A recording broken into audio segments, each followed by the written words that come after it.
नमस्कार, स्वागत है आप सभी का हमारे चैनल पे। आशा करता हूं कि आप लोग स्वस्थ होंगे, मस्त होंगे और आप लोगों की तैयारी बहुत बढ़िया चल रही होगी। जैसा कि आप सभी लोग जानते हैं कि यूपी ट्रिपल एससी द्वारा आयोजित कराया जा रहे लोअर पीसीएस एग्जाम की तैयारी हम लोग कर रहे हैं। और इसमें डेली हम लोग शाम को 8 बजे से लेकर के 11 बजे तक एक मैराथन क्लास रहती है, जिसमें कई सारे सब्जेक्ट हैं उसको कवर किया जा रहा है। आज का अगर क्लास देखा जाए तो साइंस एंड टेक्नोलॉजी की रहेगी, जो कि अल्टरनेट डे पे हमारी क्लास चल रही है। एक क्लास परसों हुआ था जिसमें साइंस एंड टेक्नोलॉजी में हम लोगों ने बायोटेक्नोलॉजी को स्टार्ट किया था। बायोटेक्नोलॉजी की क्लास हो गई है, उसमें हम लोगों ने देखा कि बायोटेक्नोलॉजी क्या है, कैसे है, प्लस इसके कुछ ब्रांचेस के बारे में कि कौन से ब्रांच में क्या यूज होता है, कैसे यूज होता है। फिर हम लोगों ने वहां पे जीन एडिटिंग या फिर जीन इंजीनियरिंग की बात कर सकते हैं कि जीन एडिटिंग के बारे में वहां पे बात किया, जीन इंजीनियरिंग के बारे में बात किया। फिर जीएम क्रॉप को सीधा हम लोगों ने देखा कि जीएम क्रॉप वगैरह क्या होते हैं, कैसे होते हैं, उन सब चीजों के बारे में हो गया है। तो आई होप आप लोगों ने क्लास देखा होगा, आप लोगों को समझ में आया होगा। अगर एक बार रिकैप के तौर पे देखा जाए तो जैसे हम लोगों ने बायोटेक्नोलॉजी का बात किया, तो बायोटेक्नोलॉजी में हम लोगों ने सिर्फ और सिर्फ अभी तक बायोटेक्नोलॉजी के ब्रांचेस के बारे में देखा कि बायोटेक्नोलॉजी के ब्रांच क्या क्या हैं। उस बायोटेक्नोलॉजी के ब्रांच में अगर देखा जाए तो कई सारे ब्रांचेस के बारे में हमने देखा, जैसे कि रेड बायोटेक्नोलॉजी क्या होता है, व्हाइट बायोटेक्नोलॉजी क्या होता है, उसके बाद तो फिर ग्रीन बायोटेक्नोलॉजी क्या होता है, व्हाइट बायोटेक्नोलॉजी क्या होता है, ग्रे, ब्राउन, इन सब बायोटेक्नोलॉजी के बारे में हमने देखा कि क्या क्या होता है। फिर हम लोगों ने जीएम क्रॉप्स को देखा था, जीन एडिटिंग या फिर जेनेटिक इंजीनियरिंग के बारे में हम लोगों ने देखा था।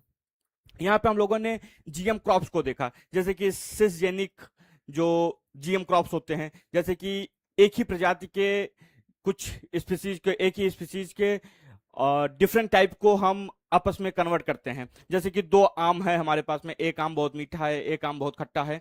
तो खट्टे वाले आम के हम जीन को मीठे वाले आम के जीन से हम बदल देंगे, तो वही हमारा सिसजेनिक जीएम क्रॉप्स हो जाता है।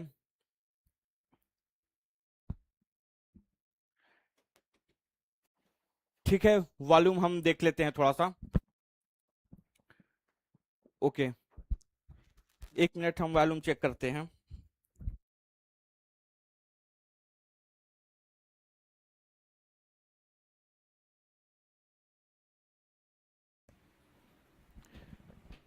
तो हम लोगों ने सिसजेनिक जीएम क्रॉप को देखा, उसके बाद तो फिर ट्रांसजेनिक जीएम क्रॉप, जैसे कि दो अलग अलग स्पीसीज हैं उनको देखा जाए अगर, तो जैसे यदि एक आम है, एक लीची है, तो आम में लीची की क्वालिटी को लाने के लिए या फिर लीची में आम की क्वालिटी को लाने के लिए उन दोनों की जीन में मॉडिफाई किया जाता है। उसी हिसाब से अगर हम देखें तो एक नॉन ट्रांसजेनिक होता है। नॉन ट्रांसजेनिक में कोई दूसरी स्पीसीज नहीं आती, एक सिंगल स्पीसीज रहती है, उसी में से हम उसके जीन को एडिट करके, उसी को कट करके बाहर निकाल देते हैं। जैसे कि हमारे पास में मान लीजिए कि अ, आम है, उसमें गुठली बहुत बड़ी बड़ी है, तो उसके जीन को हम एडिट करके उसकी गुठली को छोटा कर सकते हैं। या फिर तरबूज है हमारे पास में, बहुत सारे बीज हैं उसमें, तो उसकी जीन को एडिट करके कि हाँ इसमें अब बहुत ही कम मात्रा में बीज पाए जाएं, तो ऐसे कंडीशन में हम लोग वहां पे नॉन ट्रांसजेनिक जीएम क्रॉप को डेवलप करते हैं। तो इन सब चीजों के बारे में हम लोगों ने देखा था। फिर जीएम रबर क्या होते हैं, जीएम रबर के बाद में जीएम मस्टर्ड जो कि डीएमएच 11 के तौर पे देखा जाता है, उसको हम लोगों ने देखा। फिर हम लोगों ने बीटी कॉटन वगैरह के बारे में थोड़ा सा बात किया था, हालांकि बीटी कॉटन एक बहुत ही फेमस है, ऐसा एग्जाम में आएगा नहीं। गोल्डन राइस के बारे में बात किया कि जैसे विटामिन वगैरह की अगर कमी हो रही है तो हम गोल्डन राइस को लें, राइस में हम एक जीन एडिट करके एक दूसरे मॉलिक्यूल्स का या फिर दूसरे जीव का उसमें अगर डाल दे रहे हैं, एंजाइम वगैरह डाल दे रहे हैं, तो हमारा जीन एडिटिंग के थ्रू हमारा जो राइस होगा, नए राइस होगा, गोल्डन राइस जिसको हम कर रहे हैं, उसमें सुधार हो जाएगा, विटामिन और प्रोटीन की मात्रा भरपूर हो जाएगी। उसी हिसाब से मस्टर्ड जो बात कर रहे हैं, जीएम मस्टर्ड जिसको हम डीएमएच 11 के तौर पे देखते हैं, उस डीएमएच 11 में हम ऐसा सरसों का बीज डेवलप किए हैं जिसमें हम कह सकते हैं कि ये खरपतवार नाशी होगा। कोई भी एक सरसों का अगर आप खेती देखें तो सरसों की खेती में बहुत सारा एक घास पतवार जैसी स्थितियां आ जाती हैं, पैदा हो जाते हैं, उसको अलग से वहां पे पेस्टिसाइड वगैरह डाला जाता है या फिर खरपतवार नाशी जो होते हैं उनको डाला जाता है। इन सब चीजों से बचने के लिए हमने डीएमएच 11 को डेवलप किया, ताकि हमें पता चल सके कि हाँ क्या दिक्कतें हैं और हम इसको सुधार कर सकते हैं। तो इसी हिसाब से कल की क्लास लगभग हो गई थी। अब शायद वॉल्यूम सही होगा। आप लोग बताइए। अब आज की क्लास होगी उसको थोड़ा सा हम देखते हैं। एक बीटी ब्रिंजल भी था, बीटी बैगन जिसको कहते हैं हम। बैगन में हम क्रायोजेनिक 1AC जैसे कि एक जीव है, एक जीव के हम जीन को उसमें डालेंगे। उसके बाद फिर जो बैगन है हमारे, आप लोग देखे होंगे कि बैगन मार्केट में कुछ होते हैं बहुत ही एक खुरदुरे टाइप के होते हैं, उसमें छेद रहता है, कीड़े घुसे रहते हैं। लेकिन बीटी ब्रिंजल जैसे अगर उत्पाद हम बना रहे हैं तो उसमें उतने छेद नहीं रहते, बहुत ही चिकने, बहुत ही स्मूथ, एकदम बेहतरीन कलर वाले बैगन होते हैं। तो इन सब चीजों को हम लोग देखते हैं। लेकिन जीएम क्रॉप में एक सबसे बड़ी जो समस्या आती है वो जीईएसी की आती है, जेनेटिक इंजीनियरिंग अप्रेजल कमेटी की। ये मिनिस्ट्री ऑफ एनवायरमेंट के अंतर्गत आता है। ये वहां से अप्रूवल लिया जाता है, उसके बाद तो फिर देखा जाता है। इसके लिए सबसे ज्यादा अगर दिक्कतें देखें तो हमारे बायोडाइवर्सिटी का होता है। जैसे कि मान लेते हैं हम कि बीटी बैगन को हमने डेवलप किया, लेकिन हमारी जो लोकल प्रजातियां थी, लोकल जो बैगन थे, उसको खा करके हमारा जीन उसको अडॉप्ट किया है, हमने उन सब चीजों को खाया है। तो ऐसी कंडीशन में अगर हम नए स्पीसीज को ला रहे हैं तो हो सकता है वो उतना ज्यादा कारगर ना हो हमारे लिए, हमें हो सकता है नुकसान भी कर दे। तो इन सब चीजों को देखने के लिए, या फिर कोई दूसरे स्पीसीज हैं जैसे कि कीड़े मकोड़े हैं जो बैगन को खाते हैं, अब नया अगर एक स्पीसीज आ गया बैगन का, तो वहां पे उसके साथ हो सकती है दिक्कत हो जाए, तो दूसरे प्रजातियों पे हमला करेगा। जो चीज एक कीड़ा बैगन खाता था सिर्फ, अब वो आलू खाने लगेगा या फिर नींबू खाने लगेगा, आम खाने लगेगा। तो ऐसी कंडीशन में एक सुझाव के तौर पे देखा जाता है कि हमारी बायोडाइवर्सिटी गड़बड़ ना हो, उसके लिए हम genetic engineering appraisal committee, GEAC जिसको कहते हैं, उसको देखते हैं। लेकिन जीएम क्रॉप में सबसे बड़ी एक उपलब्धि देखी जाए तो नए नए उत्पादों का विकास होता है, उत्पादकता में वृद्धि होती है, और कहीं ना कहीं अगर देखा जाए तो एक मेडिकल फील्ड में भी इसका बहुत बढ़ चढ़ के हिस्सा लिया जा रहा है। तो उसके बाद फिर ये तमाम चीजें हैं हमारी। और अभी तक इसमें देखा जाए तो गवर्नमेंट का बहुत ही एक कमजोर नियंत्रण रहा है। लगातार इस पर सरकार काम करती है, इस पर बनाया जा रहा है। स्वास्थ्य संबंधी उपचार के लिए भी देखा जा रहा है कि हाँ भाई, अगर हम कोई ऐसे स्पीसीज को खा ले रहे हैं जिससे हमारा नुकसान हो जाए तो उसमें हम क्या करेंगे। तो तमाम चिंताएं रहती हैं, लगातार एक एक्टिविस्ट के तौर पर तमाम लोग जुड़े रहते हैं और देखते रहते हैं कि हाँ क्या है। नेक्स्ट जो आज का टॉपिक रहेगा हमारा वो रहेगा stem cell. Stem cell, stem cell के बारे में आप लोगों को शायद पता होगा, नहीं पता है तो आराम से देखते चलिएगा।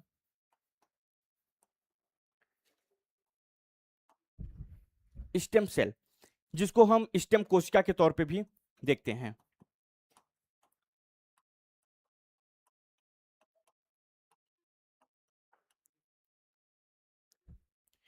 स्टेम कोशिका, देखिए हमारे शरीर में दो टाइप के सेल पाए जाते हैं। एक होता है सोमेटिक सेल, एक होता है जर्म सेल। सोमेटिक सेल और जर्म सेल, सेल को अगर हम देखें तो दो टाइप के सेल होते हैं। एक को हम कहते हैं सोमेटिक सेल,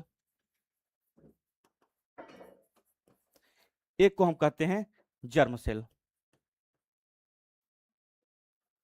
सोमेटिक सेल और जर्म सेल में क्या है, सोमेटिक सेल का काम सिर्फ और सिर्फ हमारे शरीर की बनावट के ऊपर होता है कि हमारा हाथ कैसा हो, हमारा नाक कैसा हो, हमारे बाल कैसे हो, या फिर हमारा पूरा शरीर कैसा हो, एक फिजिक के ऊपर डिसाइड करता है कि somatic cell. Germ cell decide करता है कि कौन कौन से जीन हमारे शरीर में जाएंगे, यानी कि एग और स्पर्म, एग एंड स्पर्म, यही दोनों हमारे जेनेटिक्स इंफॉर्मेशन को एक जगह से दूसरे जगह ले जाते हैं और कंबाइन होते हैं, फर्टिलाइजेशन होता है, तो एक नए जीव का विकास होता है। लेकिन सिर्फ इन्हीं दोनों को हम जर्म सेल के तौर पे देखते हैं। बाकी शरीर में जितनी भी कोशिकाएं हैं हमारी, सब के सब एक सोमेटिक सेल में आता है। अब इसी के आधार पर अगर देखें तो हमारे बॉडी में, नमस्कार सुरभि, स्वागत है आपका। तो हमारे शरीर में कुछ कोशिकाएं ऐसी पाई जाती हैं जिससे कि पूरा के पूरे शरीर का विकास होता है। हमारे पास में सिर्फ एग और स्पर्म सेल आते हैं, मिलते हैं, जायगोट बनता है। जायगोट के बाद में फिर धीरे धीरे धीरे धीरे पूरी की पूरी बॉडी का विकास हो जाता है। ऐसा तो है नहीं कि नहीं, शरीर में फर्टिलाइजेशन के टाइम में हार्ट का कोई भूमिका रहता है या फिर आई जाके मिलती हैं, कुछ तो ऐसा नहीं रहता है। सिर्फ एग और स्पर्म सेल आके मिलते हैं, उसके बाद फिर जायगोट बनाते हैं। जायगोट एक ऐसा सेल बन जाता है जो कि पूरी की पूरी बॉडी का निर्माण करता है। तो स्टेम सेल में हम ये कह सकते हैं कि सेल डिवीजन होता है। सेल डिवीजन के टाइम में सेल जब आपस में मिलते हैं फिर डिवाइड होते हैं, सेल डिवीजन, उसको समसूत्री विभाजन के तौर पर हम देख सकते हैं कि समसूत्री विभाजन के टाइम में एक ऐसे सेल का निर्माण होता है जिससे पूरी की पूरी बॉडी का निर्माण हो जाता है। इसी को हम स्टेम सेल के तौर पे देखते हैं। अब स्टेम सेल में अगर देखें तो स्टेम सेल पूरी की पूरी बॉडी के लिए जहां भी सेल की रिक्वायरमेंट होगी, सेल के ग्रोथ की रिक्वायरमेंट होगी, सेल की जरूरत होगी, उसको फुलफिल करता है। या फिर कोई सेल ऐसा है जो कहीं न कहीं क्षतिग्रस्त हुआ है, उसको नुकसान पहुंचा है, चोट आई है, उसको रिपेयर करने के लिए कभी आपने सोचा है, राम राम भवानी, राम राम, कभी आपने सोचा है कि हमारे हाथ में चोट लग गई है, हमारा छोटा सा सेल निकल के बाहर चला गया, लेकिन कुछ समय बाद वो सेल फिलअप हो जा रहा है। ये किसकी वजह से हो रहा है? ये स्टेम सेल की वजह से हो रहा है। या फिर हमें कहीं जल गए हैं तो हमारा वो सेल खराब हो गया है, लेकिन उसके बाद फिर उस सेल का रिपेयर हो जाता है। तो ये सभी चीजें हमारी एक स्टेम सेल के तौर पे देखी जाती हैं। तो इसका सिर्फ और सिर्फ यही है कि हमारे शरीर में दो टाइप की जो सेल होते हैं, सोमैटिक सेल और जर्म सेल। जर्म सेल में मेनली अगर देखा जाए तो एक सेल और स्पर्म सेल, ये दोनों मिलते हैं, जाइगोट का निर्माण करते हैं, फिर धीरे धीरे पूरी बॉडी का निर्माण हो जाता है सिर्फ एक सेल की वजह से। स्पर्म और एग मिलकर एक सेल बनाते हैं और उस सेल से पूरी बॉडी का निर्माण हो जाता है। और पूरी बॉडी का निर्माण मतलब पूरी बॉडी के सेल का निर्माण होता है। इसी को हम एक स्टेम सेल के तौर पे देखते हैं। अब इसमें अगर देखा जाए तो सेल का डिवीजन होता है तो कई सारे चरण होते हैं, इसको बायोलॉजी में अलग से पढ़ा जाता है, लेकिन यहाँ पे जरूरत नहीं है। कई सारे सेल में डिवाइड होता है और जहां पे रिक्वायरमेंट जिस चीज की होती है उसको वहां पे फिलअप करता है। अगर हमें जरूरत पड़ गई कि हाँ हमें आंखों की कोशिकाओं को बनाना है तो वो स्टेम सेल उसको बनाएगा। अगर हमें जरूरत हो गई कि हमें बाल बनाने हैं तो स्टेम सेल उसको बनाएगा। अगर हमें जरूरत हो गई कि हमें नाखून को बनाना है तो स्टेम सेल उसको बनाएगा। तो स्टेम सेल शायद आप लोगों को अब समझ में आ गया होगा कि स्टेम सेल होता क्या है, हमारी बॉडी में उसकी रिक्वायरमेंट कितनी है और किस हिसाब से है। अब स्टेम सेल का बायोटेक्नोलॉजी में जो यूज है उसी को आज हम लोग पढ़ेंगे। तो इसके लिए सबसे पहले हम स्टेम सेल के टाइप को देख लेते हैं कि स्टेम सेल किस टाइप के हैं। हालांकि एग्जाम में टाइप डायरेक्ट पूछ ले सकता है कि ये क्या है, ये क्या है, लेकिन एक चीज जान लीजिए, स्टेम सेल के बारे में अगर कहीं भी क्वेश्चन आ रहा है कि स्टेम सेल क्या काम करता है, हमारी पूरी बॉडी के सेल का निर्माण करता है, चाहे किसी भी टाइप का सेल हो। सेल के बारे में आप लोगों ने पढ़ा होगा कोच का, कहीं भी पूरे शरीर में कोई भी सेल है, कोई भी टिश्यू है, कोई भी टिश्यू है, उस टिश्यू का निर्माण सेल से होता है और सेल को रिपेयर करने के लिए, सेल को सही करने के लिए, सेल को बनाने के लिए हमें स्टेम सेल की जरूरत पड़ती है।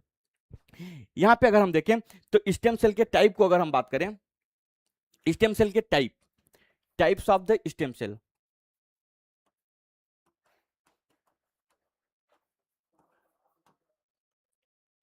इस स्टेम सेल के टाइप के बेसिस पे कई सारी चीजें हमारी क्लियर हो जाएंगी, आप लोग समझ जाएंगे। इसमें अगर सबसे देखें तो एक होता है हमारा टोटीपोटेंट स्टेम सेल, नाम याद रहेगा, ध्यान दीजिएगा, टोटी पोटेंट स्टेम सेल, एक ये है। दूसरा अगर हम देखें तो pluripotent stem cell, pluripotent stem cell,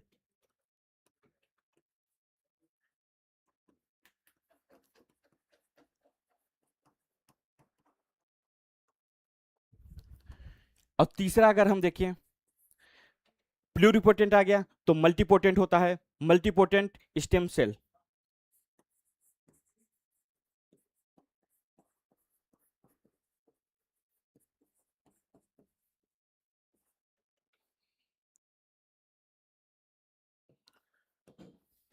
फिर फोर्थ नंबर पे जो आता है उसको बोलते हैं हम ओलिगोपोटेंट स्टेम सेल, ओलिगोपोटेंट।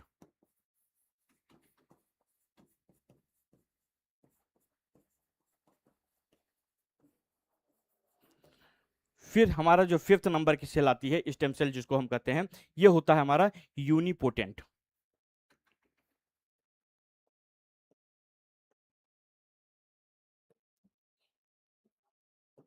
देखिए यहां पे पोटेंट, पोटेंट एक शब्द सब जगह मिल रहा होगा कि टोटीपोटेंट है, प्लूरीपोटेंट है, मल्टीपोटेंट, ओलिगोपोटेंट और यूनिपोटेंट। पोटेंट का मतलब यहां पे सिंपल सा शब्दों में अगर देखें तो पोटेंट का मतलब होता है पोटेंशियल। आप इसको नोट डाउन कर लीजिएगा कि पोटेंट, पोटेंट का मतलब पोटेंशियल।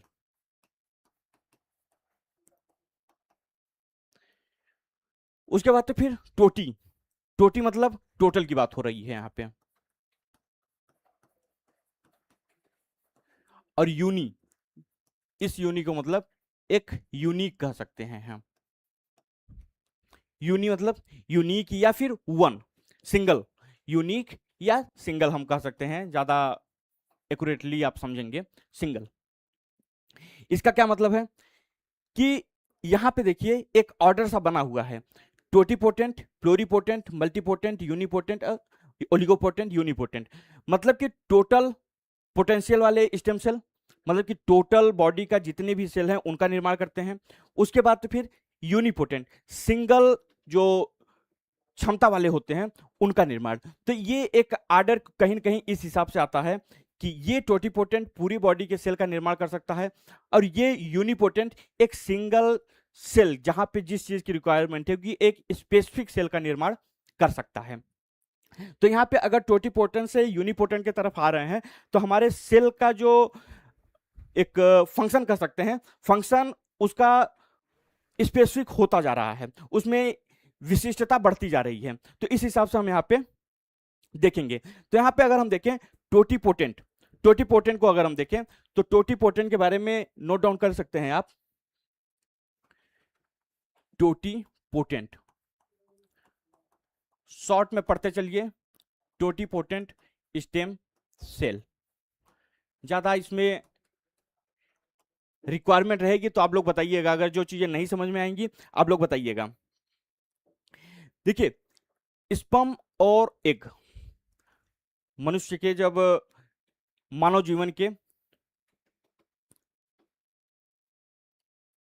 बहुत सही सुरभि, बहुत सही, बेहतरीन। मानव शरीर के जब एग और स्पर्म यानी कि अंडाणु और शुक्राणु जब आपस में मिलते हैं तो एक सेल का निर्माण करते हैं। और इस सेल का निर्माण अगर देखा जाए तो स्टार्टिंग के सेल और मतलब कि एग और स्पर्म के मिलने के 5 से 7 दिन के अंतर्गत होता है। तो एग और स्पर्म के मिलने के 5 से 7 दिन के अंदर इस सेल का निर्माण होता है। अब इस सेल के निर्माण से जो दोनों सेल मिले हैं, एग और स्पर्म जो दोनों मिले हैं, स्टार्टिंग के 5 से 7 दिन के अंदर इस सेल का निर्माण होगा। और ये सेल करता है कि पूरे बॉडी के सेल को निर्धारित कर देता है कि हाँ हमें इसको बनाना है, हमें इसको बनाना है।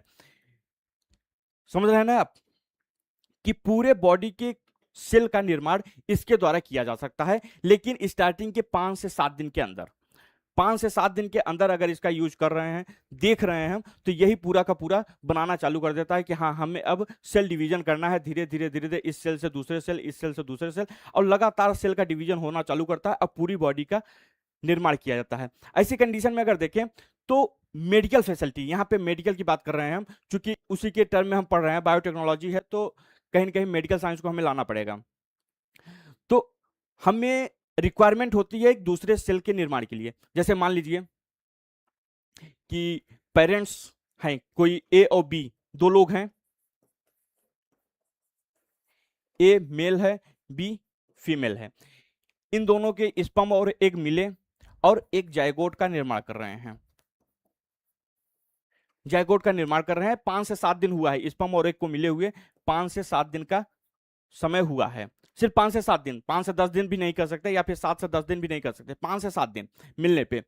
ऐसी कंडीशन में जो सेल बना है हमारे सेल में, अब ए को या बी को कभी कोई नुकसान हो गया है तो हो सकता है अगर चीजें सही रहेंगी तो मेडिकल फील्ड द्वारा, जैसे ए को कैंसर ही क्यों ना हो जाए, तो उस सेल से जो 5 से 7 दिन में जो सेल बना हुआ है, उस सेल के द्वारा इसके इलाज को क्योर किया जा सकता है, इसका ट्रीटमेंट कंपलसरी है, हो जाएगा, इसमें कोई दिक्कत नहीं है। बस वहां पे चीजें मैच करनी चाहिए कि हाँ ये प्रॉपर यहाँ पे काम करेगा या नहीं। हो सकता है ए के साथ ना काम करे, बी के साथ काम करे, लेकिन वैसी कंडीशन में अगर देखा जाए नहीं, ये 5 से 7 दिन फिक्स होता है, इससे ज्यादा हम नहीं ले सकते हैं। ये 5 से 7 दिन फिक्स होता है, तो ऐसे कंडीशन में ये ले सकते हैं। यहाँ पे सबसे बड़ा जो कंसर्न आया, एथिकल कंसर्न के तौर पे हम देख सकते हैं कि मेडिकल फील्ड में इसकी एक अलग से मार्केटिंग चलने लगी। लोगों का स्पर्म और एग लिया जाता था, फर्टिलाइज कराया जाता था, 5 से 7 दिन के अंदर उस टोटिपोटेंट सेल को निकाल करके एक ब्लैक मार्केट में बेचा जाता था, या फिर बहुत बड़ा मार्केट बन गया था, आप ये कह सकते हैं। तो इसको लेकर के कहीं न कहीं मार्केट में आया कि हाँ, रूल एंड रेगुलेशन बनना चाहिए, फिर धीरे धीरे इस चीज को रोका गया। लेकिन आज भी अगर देखा जाए, जो इन विट्रो फर्टिलाइजेशन होता है, आईवीएफ नाम सुना होगा आप लोगों ने, आईवीएफ, आईवीएफ के थ्रू अगर ऐसे सेल का निर्माण करके हम यूज कर रहे हैं, तो वो मेडिकल फील्ड में कहीं ना कहीं अलाउड है। लेकिन अगर किसी के बॉडी में ऐसा सेल बना हुआ है और आप वहां से ले रहे हैं, तो एक जीव माना जाता है कि हाँ, एक बायोलॉजिकल एक्टिविटी वहां पे हो गई है, एक जीव का निर्माण हो गया है, आप उसको ले रहे हैं, मतलब कि आपके ऊपर सजा होगी। तो अभी टोटिपोटेंट का सिर्फ और सिर्फ हमारे शरीर में यूज है। मानव शरीर में जाइगोट जहां बन रहे हैं, वहां पे टोटिपोटेंट पूरे सेल को बना सकते हैं। उसके बाद तो फिर अगर कहीं यूज करना है, तो आईवीएफ में इन विट्रो फर्टिलाइजेशन है, वहां पे आप जाकर के अगर एग और स्पर्म को लेकर के 5 से 7 दिन, फर्टिलाइजेशन के 5 से 7 दिन के बाद अब जो सेल बन रहा है, उसका यूज एज अ टोटिपोटेंट कहीं भी कर सकते हैं, ये अलाउड है। तो टोटिपोटेंट सेल के बारे में आप जान लीजिए कि मानव शरीर के सभी प्रकार की कोशिकाओं को बनाने में इसका अहम योगदान होता है। लेकिन इसको अभी मतलब कि मेडिकल फील्ड में काफी ज्यादा इसके ऊपर अनएथिकल एक्टिविटी होने लगी थी, जिसकी वजह से इसको हटा दिया गया कि नहीं, टोटिपोटेंट को सिर्फ और सिर्फ अगर आईवीएफ के थ्रू लिया जा रहा है, यूज किया जा रहा है, तभी अलाउड है, अदरवाइज नहीं अलाउड है। तब ऐसी कंडीशन में होगा क्या? तब दूसरी चीज हमने जो पढ़ी थी, प्लूरिपोटेंट। प्लूरिपोटेंट भी कहीं ना कहीं हर एक टाइप के सेल का निर्माण करता है। लेकिन टोटिपोटेंट का जब विभाजन होता है, डिवीजन होता है, मतलब कि टोटिपोटेंट सेल जब डिवाइड होकर के कई पार्ट में अलग अलग होता है, तो वैसी कंडीशन में हम इसका यूज कर सकते हैं। अब यहां पे सबसे पहला जो कंडीशन आता है, प्लूरिपोटेंट के बारे में आप नोट डाउन कर सकते हैं। Pluripotent,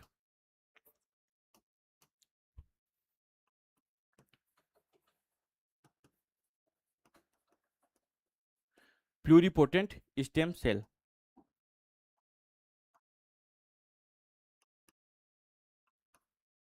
pluripotent stem cell, starting में बताया कि 5 से 7 दिन के अंदर टोटिपोटेंट होता है, उसके बाद फिर उस टोटिपोटेंट का इसका सेल डिवीजन होता है।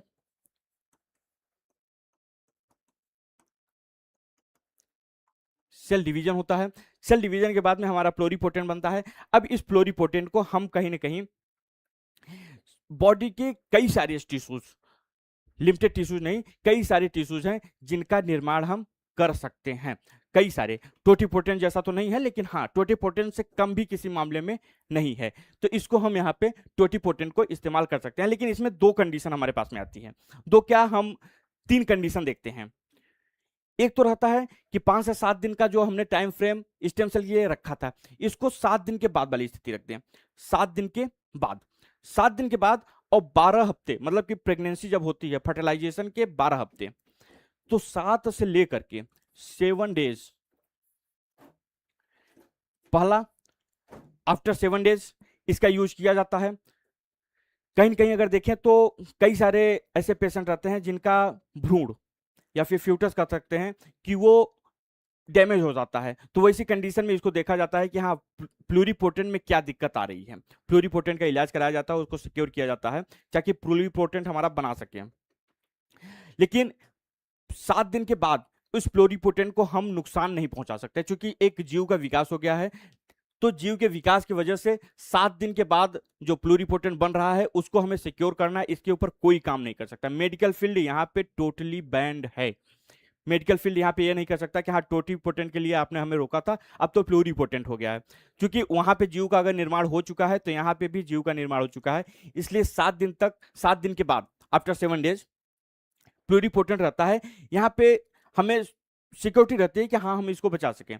लेकिन बहुत सारे केस में, इंडिया ही नहीं पूरे वर्ल्ड में अगर देखा जाए, तो मैक्सिमम ऐसे केस मिलते हैं जहां की प्रेगनेंसी के 12 महीने, यानी फर्टिलाइजेशन के 12 महीने, सॉरी 12 हफ्ते, 12 वीक, 12 हफ्ते के अंदर एक गर्भपात जैसी स्थिति आती है। फर्टिलाइजेशन के बाद में उनका एबॉर्शन की स्थिति आ जाती है, किसी भी कारणवश, वो कुछ भी हो सकता है, कभी मेडिकल इशू होते हैं, कभी एक्सीडेंटल हो जाते हैं, या फिर बॉडी नहीं रिएक्ट कर पाती, किसी भी कारण से वहां पे एबॉर्शन की स्थिति बन जाती है 12 हफ्ते के अंदर। तो उस जो 12 हफ्ते के अंदर जो भी सेल है वो प्लूरिपोटेंट ही रहेगा हमारा। तो दूसरा कंडीशन जो रहता है हमारा कि within 12 week, within 12 week of fertilisation, या फिर हम कह सकते हैं कि विद इन 12 वीक अगर एबॉर्शन हो रहा है तो उस कंडीशन में हम प्लूरिपोटेंट का यूज कर सकते हैं और उसको कई जगह सेल के फॉर्मेशन में हम इसको लगा सकते हैं। लेकिन अगर एबॉर्शन नहीं हुआ है तब क्या करेंगे? एबॉर्शन नहीं हुआ है तो हमें वेट करना पड़ेगा। वेट किसका करना पड़ेगा? हमें वेट करना पड़ेगा बर्थ का।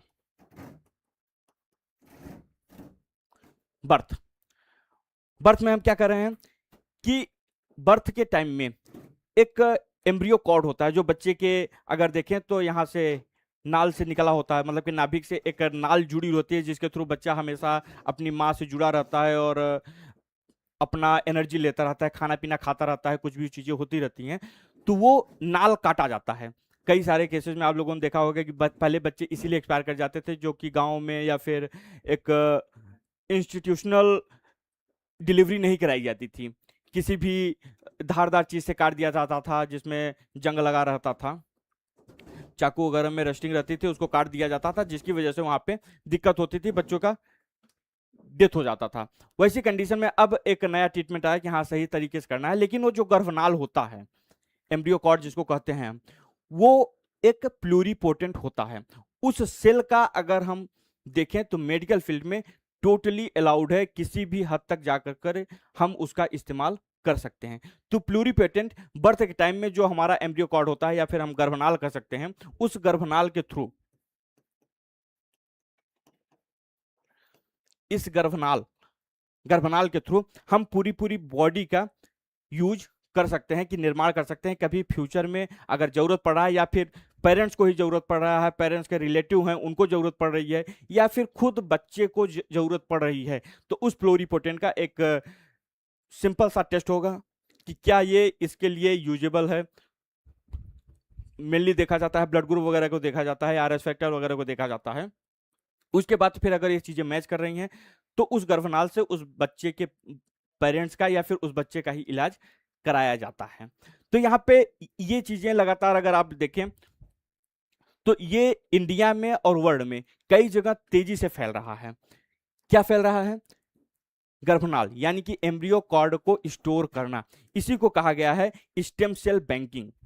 तो आप लोग स्टेम सेल बैंकिंग भी देखिए कि स्टेम सेल बैंकिंग में होता क्या है कि स्टेम सेल को रखा जाता है। कहां रखा जाता है? नाइट्रोजन में। नाइट्रोजन कहां?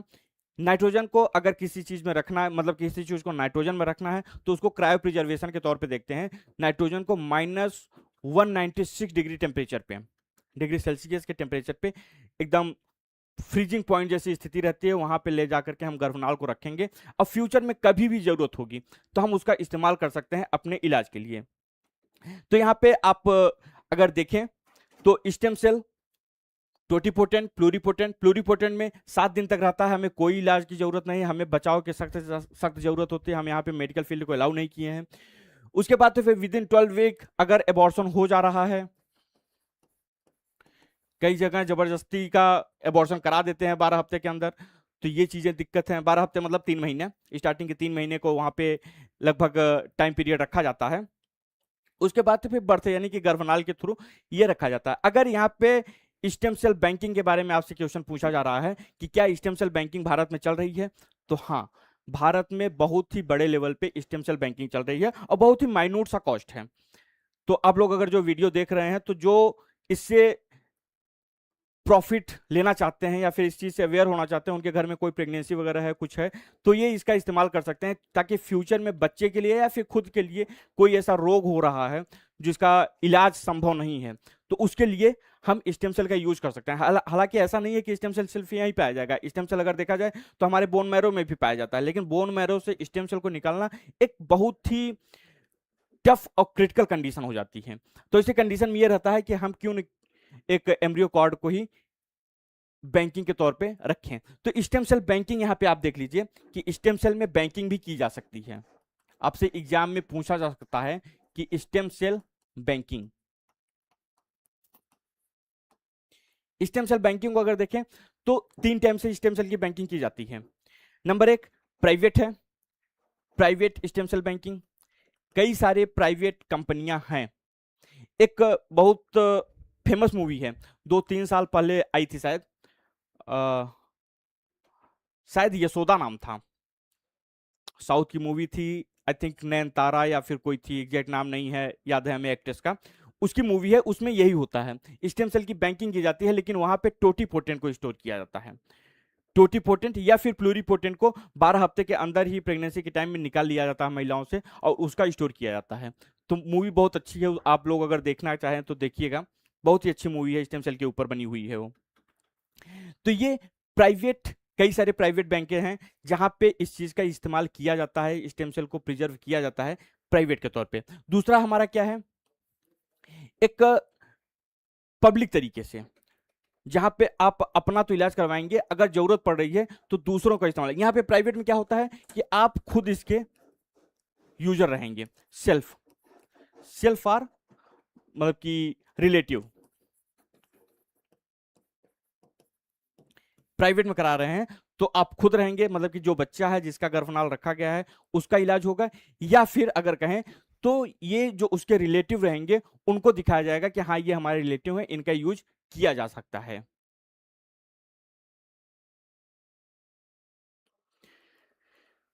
हाँ दीक्षा, शायद शायद स्टेम सेल को इसीलिए वेस्ट कर दिया जाता है क्योंकि इसकी अवेयरनेस नहीं है लोगों में। अगर आप खुद को देखिए, गूगल पे सर्च मारिए कि स्टेम सेल क्या है, क्या स्टेम सेल बैंकिंग इंडिया में अलाउड है, आपको हजार सालें ऐसे बैंकें मिल जाएंगी जहां पे स्टेम सेल बैंकिंग की जाती है। अब बुलाइए, अब बहुत ही माइन्यूट सा कास्ट रहता है, 2000 5000, कुछ कुछ तो 2-2 हजार लेते हैं। हालांकि अच्छे प्रिजर्वेशन के तौर पे अगर देखा जाए तो 30 साल 35 साल के लिए रखते हैं वो, 8 से 10 हजार, कहीं कहीं देखा जाए तो 30 से 35 हजार रुपए ये रखते हैं, और आराम से उस चीज का इस्तेमाल 30 से 35 साल तक आप यूज कर सकते हैं। तब तक आपके बच्चे का बच्चा बड़ा हो जाएगा और उसका स्टेम सेल आप फ्रीज करवा सकते हैं या फिर बैंकिंग करवा सकते हैं। लोगों में अवेयरनेस नहीं है, दिक्कत यही है।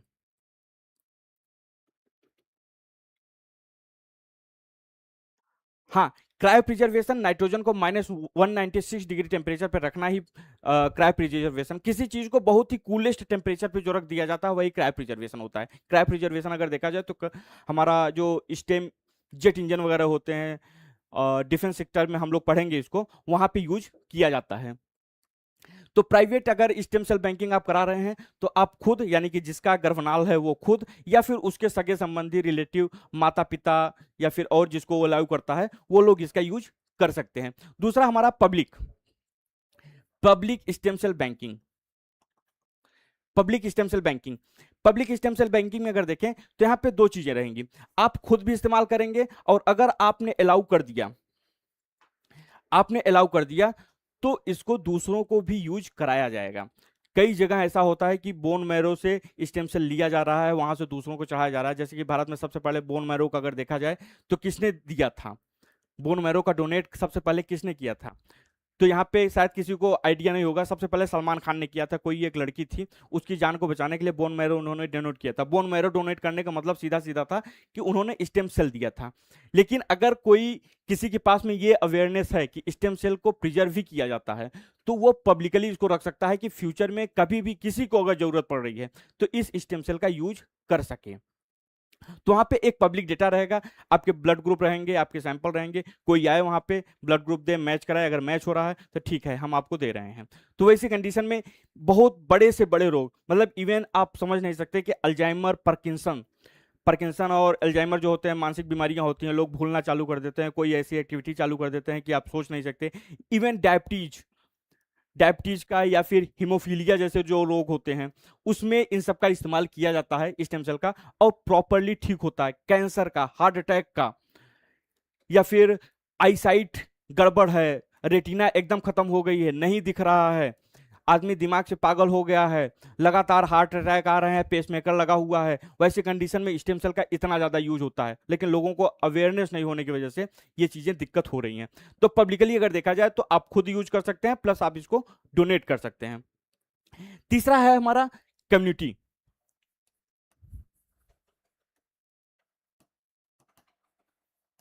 Community stem cell banking. Community stem cell banking में देखें तो एक समूह के रूप में इसको स्टोर किया जाता है कि हाँ 4 लोग 5 लोग मिल करके अपने अपने यहाँ के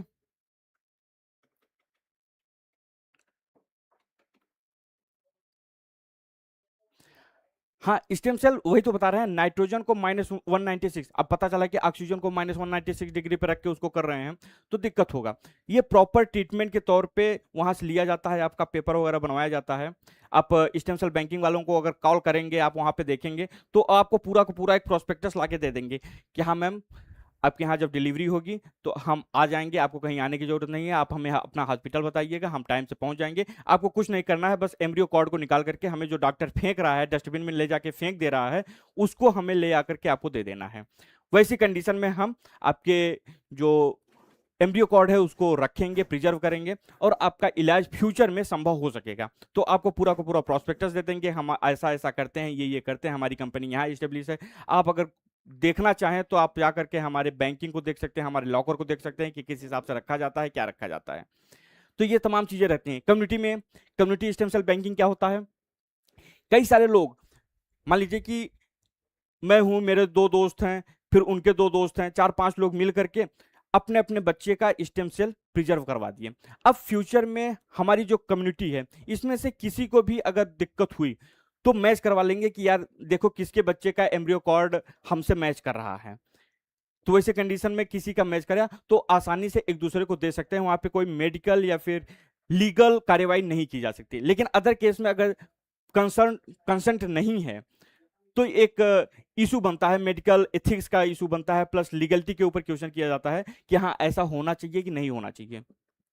तो ये चीजें हमारे पास में है स्टेम सेल बैंकिंग के बारे में। तो आई होप चीजें समझ में आ गई होंगी। जो लोग जुड़े हैं बताइए, स्टेम सेल के बारे में समझ में आ गया इतना? स्टेम सेल अगर इलाज देखा जाए तो स्टेम सेल हमने बताया कि किसी भी सेल का निर्माण किया जा सकता है, कुछ भी बनाया जा सकता है। अब दो का हो गया, दो के बारे में आपने देख लिया कि टोटिपोटेंट हो गया, प्लोरीपोटेंट। प्लोरीपोटेंट सबसे ज्यादा इंपॉर्टेंट था। उसके बाद तो फिर अगर नीचे आते जाएं तो हमारी स्पेसिफिक जो फंक्शन होता है सेल का, स्टेम सेल का, वो बढ़ता जाता है। यानी कि यूनिपोटेंट की अगर साइड आए हम तो यूनिपोटेंट एक ऐसे सेल का निर्माण करेगा जो लिमिटेड हो। जैसे कि जायगोट का निर्माण हुआ, स्पर्म और सेल मिले, धीरे धीरे जायगोट का निर्माण हुआ, फिर सेल डिवीजन हुआ, तमाम चीजें बनती चली गई। अब यूनिपोटेंट का काम आएगा। यूनिपोटेंट क्या काम करेगा, पहले आंख को बनाएगा, बाल को बनाएगा, एक बाल वाला डिपार्टमेंट सेल रहेगा, वो अपना फंक्शन चालू करेगा, इंजन चालू करेगा। हाँ चलो आज इस फैक्ट्री में हम बाल बनाते हैं, चलो आज इस फैक्ट्री में हमें बोन बनाना है, चलो आज इस फैक्ट्री में हमें ये करना है। समझ में आ गया? Good evening Ashwini ji, good evening. तो इस हिसाब से यूनिपोटेंट आते आते सेल का जो स्पेसिफिक फंक्शन होता है वो बढ़ जाता है। तो इस कंडीशन में हम कह सकते हैं कि मेन जो है टोटिपोटेंट स्टेम सेल और प्लूरिपोटेंट स्टेम सेल है, उसके बाद तो फिर स्पेसिफिक फंक्शन धीरे धीरे बढ़ते आते हैं। आपसे बहुत पूछा जाएगा तो नाम पूछा जाएगा या फिर टोटिपोटेंट और प्लूरिपोटेंट के बारे में पूछा जाएगा। उससे भी ज्यादा अगर देखें तो इसका यूज पूछा जाएगा कि स्टेम सेल का यूज क्या है। तो स्टेम सेल का यूज अगर देखें, स्टेम सेल का यूज अगर हम देखें तो एक बार में आप कह सकते हैं, अरुण जी नमस्कार, स्वागत है आपका। वीडियो बहुत ही इंपॉर्टेंट है, आपने अगर अभी ज्वाइन किया है तो पीछे जाकर के इसको देख सकते हैं, हो सकता है फ्यूचर में आपके लिए बहुत ज्यादा यूजफुल हो जाए।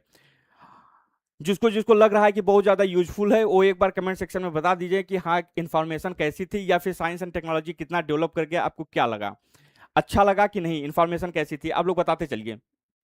अब देखिए यूजेज ऑफ स्टेम सेल,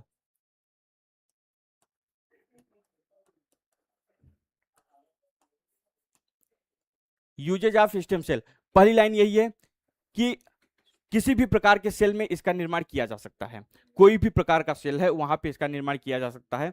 तो ये हम कह ही नहीं सकते कि हाँ कहाँ यूज किया जाएगा, सब जगह यूज करेंगे। आंख बंद करके क्वेश्चन आएगा कि क्या पागलपन की बीमारी में स्टेम सेल का यूज किया जा सकता है, बिल्कुल किया जा सकता है।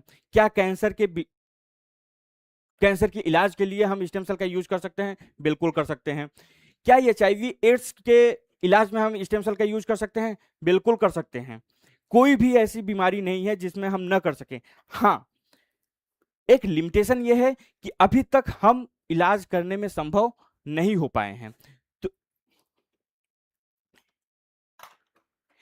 हम अभी तक इलाज करने में संभव नहीं हो पाए हैं, इसलिए हम कहीं ना कहीं लगता है कि हाँ थोड़ी सी दिक्कत है, शायद हमें पता नहीं है, अभी एचआईवी का इलाज नहीं आया है तो हम इसको क्यों लगाएं। वहां पे क्वेश्चन ही आपसे यही पूछा है कि ये होगा कि नहीं, और आपने अभी उसके बारे में पता नहीं है आपको, आपको लगेगा कि हाँ हो सकता है भाई, हमें जानकारी नहीं है, इसका इलाज आया होता तो हमें पता चल जाता।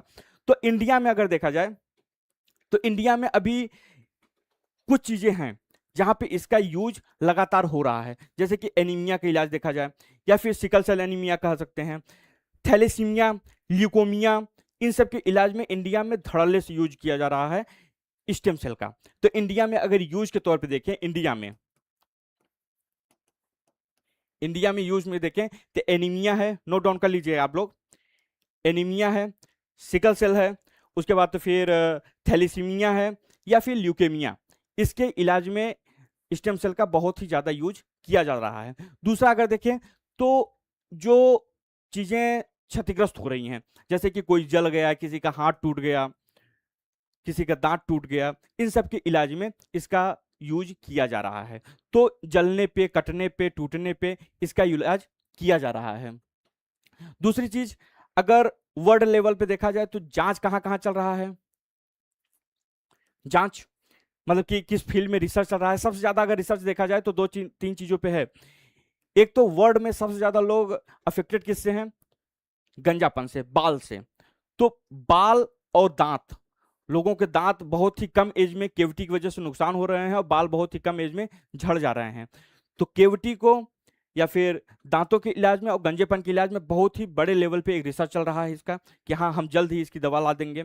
दूसरा अगर जो चल रहा है कि एक अंग प्रत्यारोपण में, अंग प्रत्यारोपण मतलब किसी का हाथ कट गया है तो हमें दोबारा उसी हाथ को कैसे नए तरीके से लाया जाए। बहुत सही, बहुत सही सुरभि।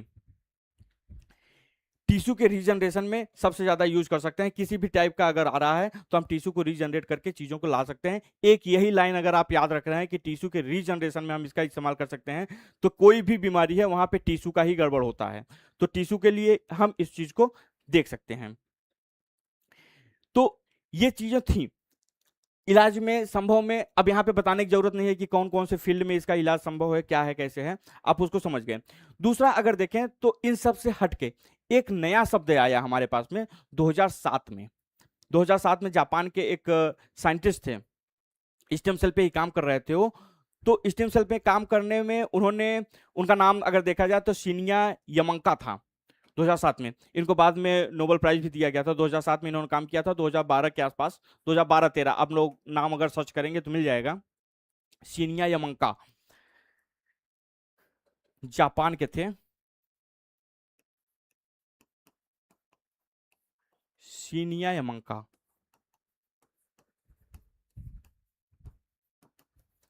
इनको 2007 में इन्होंने रिसर्च किया था, 2007, और 2012 में, एग्जैक्ट 2012 या 13 है, एक बार देख लीजिएगा, 2012 में इनको नोबेल प्राइज मिला था। किसके लिए मिला था, इसी स्टेम सेल के लिए। इसी स्टेम सेल मतलब इन्होंने एक नया स्टेम सेल खोजा था, उसको कहते हैं हम इंड्यूस्ड स्टेम सेल या फिर induced pluripotent stem cell.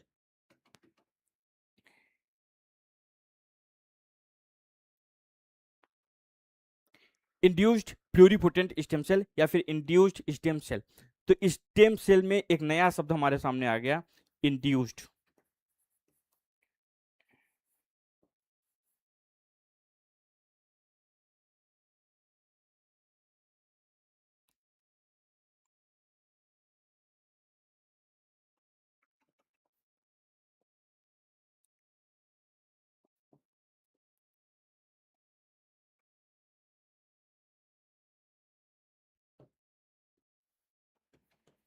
Induced pluripotent stem cell, इसमें इन्होंने क्या किया था कि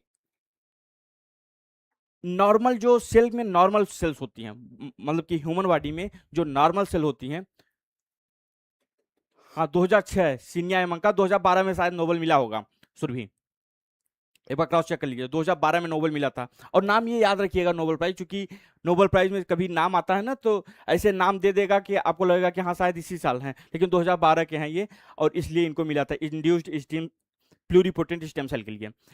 इन्होंने क्या काम किया था कि शरीर के जो नॉर्मल सेल होते हैं, जैसे कि हमने सोमेटिक सेल को बताया, जर्म सेल को बताया, तो नॉर्मल सेल को लेकर के इन्होंने प्लूरिपोटेंट बना दिया था। हम स्पर्म और एग का फर्टिलाइज करते हैं, जायगोट बनता है, जायगोट से हमारा जो जायगोट बनता है जिसको हम टोटिपोटेंट कहते हैं, टोटिपोटेंट का डिवीजन होता है, तब हमारा प्लूरिपोटेंट बनता है। लेकिन इन्होंने क्या किया, एक उल्टी प्रक्रिया बना दी। उल्टी प्रक्रिया यह बना दी कि नॉर्मल सेल था, उस सेल को इन्होंने ले आए प्लूरिपोटेंट पे, जिसको इंड्यूस्ड प्लूरिपोटेंट स्टेम सेल कहा गया। इसके लिए इन्होंने इनको नोबेल प्राइज दिया गया था। तो ये अपने आप में एक बहुत बड़ा कह सकते हैं कि उपलब्धि थी इनकी, और धीरे धीरे धीरे धीरे लोग इस पे काम करना चालू कर दिए।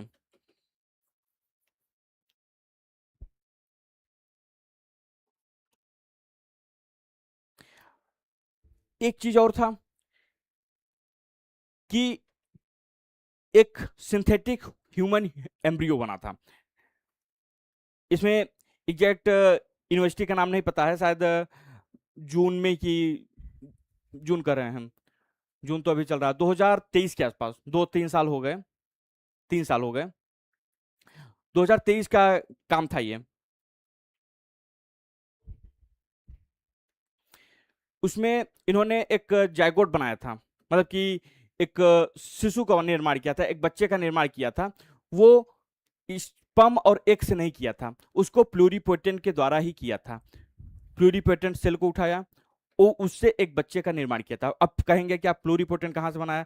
प्लूरिपोटेंट चूंकि 2012 में नॉर्मल सेल से प्लूरिपोटेंट बन गया था, इसलिए उसको लेकर के प्लूरिपोटेंट को पहले नॉर्मल सेल से इन्होंने, ये आ गया ना, इंड्यूस्ड प्लूरिपोटेंट के बारे में आपको पता चल गया ना, इंड्यूस्ड प्लूरिपोटेंट के बारे में आपको पता चल गया। आगे बढ़े, समझ में आ गया होगा। देखिए 2023 में 2023 में शायद कुछ साइंटिस्ट थे, यूएसए के किसी रिसर्च सेंटर की बात है ये, वहां पे 1978, ये क्या है अरुण जी, 2023 में प्लूरिपोटेंट से एक भ्रूण का निर्माण किया गया था।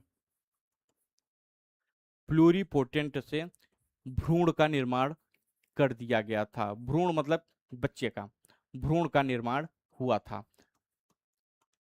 अब मेनली देखा जाए तो भ्रूण के लिए, एक बच्चे के निर्माण के लिए स्पर्म और एग की रिक्वायरमेंट होती है, लेकिन यहाँ पे स्पर्म और एग इन दोनों की जरूरत नहीं थी। स्पर्म और एग इन दोनों की रिक्वायरमेंट नहीं पड़ी थी, सीधा सीधा प्लूरिपोटेंट को हमने भ्रूण का निर्माण किया। अब यहाँ पे निर्माण अगर देखें हम, तो ये प्लूरिपोटेंट का निर्माण कैसे हुआ था? ये हमारा निर्माण हुआ था कहीं अगर देखें हम, तो इसको हमने बनाया था नॉर्मल सेल से। नॉर्मल जो सेल था उस सेल से, नॉर्मल सेल से हम लोगों ने उसका निर्माण किया था।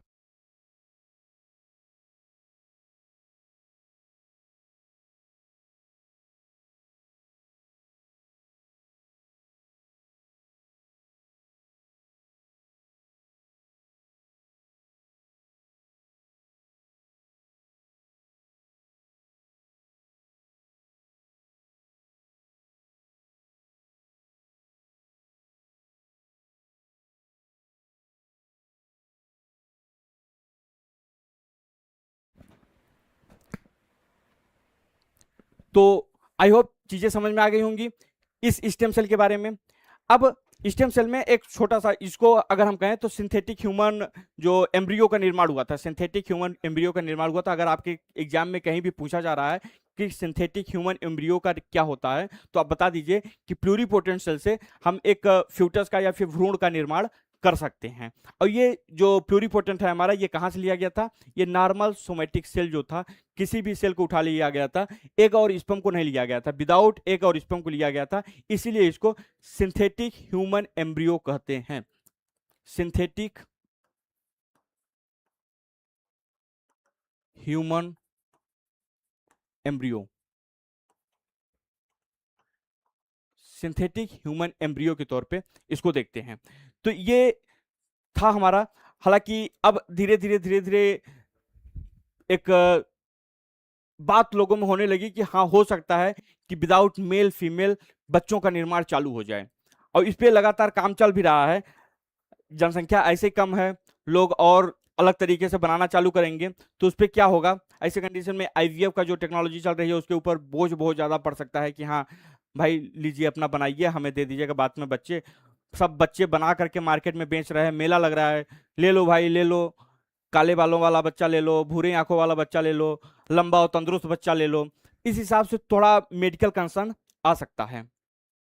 तो ये सभी चीजें हैं। भारत में अगर देखा जाए तो 2002 में एम्स दिल्ली, दिल्ली के एम्स में इसके बारे में सबसे पहले चालू कर दिया गया था कि हाँ स्टेम कोशिका के ऊपर रिसर्च 2002 में चालू किया गया कि हम स्टेम सेल में काम करेंगे। और उसी टाइम में 2002 में ही अगर देखा जाए तो एम्ब्रियोनिक स्टेम सेल को प्रिजर्व करने की बात भारत में होती है। तो आप लोग अगर एम्ब्रियोनिक स्टेम सेल को प्रिजर्व करवाना चाहते हैं तो नेट पे सर्च कर लीजिएगा, गूगल पे सर्च कर लीजिएगा, तमाम ऐसे बैंकिंग मिल जाएगी जहां पे आपको इसके बारे में जानकारी मिलती रहेगी। तो ये सभी चीजें थी। अब आज थोड़ा सा क्लास एसएससी के इंग्लिश की क्लास चलेगी, सर आ गए हैं, थोड़ा सा क्लास को यहीं पे एंड करना पड़ेगा। कल आप लोग क्लास में जरूर जुड़िएगा। कल की क्लास रहेगी क्लोनिंग के बारे में, क्लोन क्या होते हैं, क्लोन, इस क्लोन के बारे में हम लोग कल पढ़ेंगे और बहुत ही अच्छे से पढ़ेंगे कि किस टाइप से क्वेश्चन आ सकते हैं, कैसे आ सकते हैं। तो क्लोनिंग के बारे में पढ़ा जाएगा। क्लोनिंग के बाद में अगर देखा जाए तो वहां पे रहेगा क्लोनिंग के साथ साथ हमारा थ्री पेरेंट बेबी क्या होती हैं, या फिर सरोगेसी क्या होता है, सरोगेसी में किस टाइप से चीजें होती हैं, सरोगेट मदर क्या होते हैं, या फिर थ्री पेरेंट बेबी क्या होते हैं। थ्री पेरेंट बेबी आज के टाइम में बहुत ही फेमस हो गया है, यूके से निकला हुआ कॉन्सेप्ट था, आज के डेट में अगर देखा जाए तो बहुत ज्यादा फेमस हो गया है। तो ठीक है, टाइमिंग ठीक 8 बजे। अरुण, सुरभि, अनिल कारपेंटर, अनिल जी,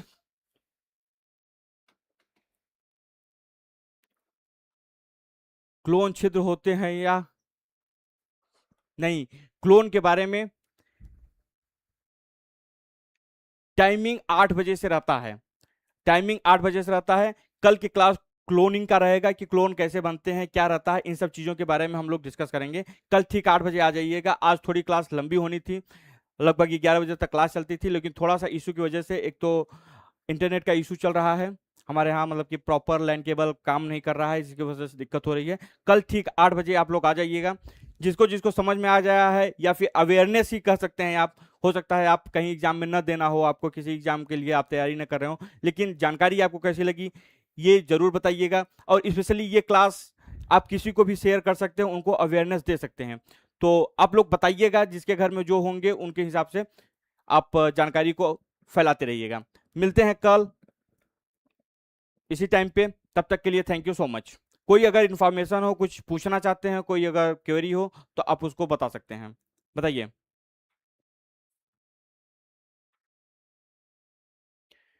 ठीक है, फोन लग जाएगा, अब आपको फोन आपको लगा दिया जाएगा।